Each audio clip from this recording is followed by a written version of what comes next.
Bali dumating na nga pala ang ating order. Galing sa Lazada ang Tarapal Asola.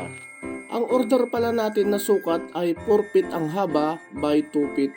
So check natin kung tama ba ang sukat at para makita natin kung may sira o punit ang trapal na nabili natin. Imikos-mikos na lang natin para mabilisan. Ngayon naman ay gagawa tayo ng mga panangga sa ating ise-set up na tarapal. Siyempre nalagyan natin ng mga tulis ang mga kahoy para mas mabilis itong ibaon sa lupa. Unang setup, ilagay muna natin ang mga gamit na tarapal sa ilalim para hindi agad matusok sa mga baku-bakong lupa.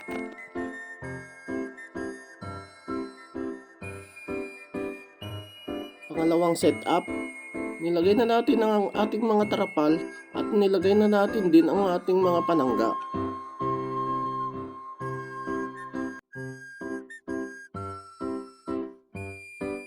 Bali, ito na ang ating setup na Asola Tarapal.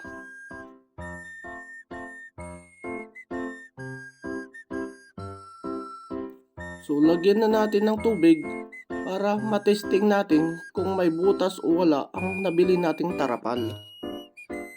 Habang pinupuno natin ng tubig ang trapal pond, ay kumuha muna tayo ng organic fertilizer o tain ng kalabaw at baka.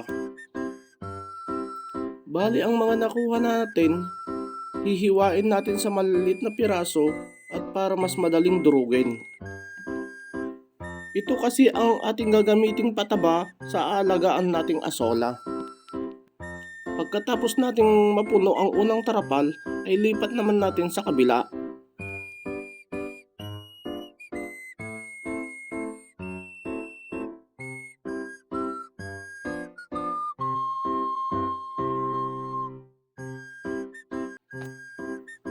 So bali sumobra tayo ng kargang tubig. Kaya ilipat natin ang mga sobrang tubig sa kabilang tarapal pond. Bali ito na ang ating mga nahiwa-hiwang pataba.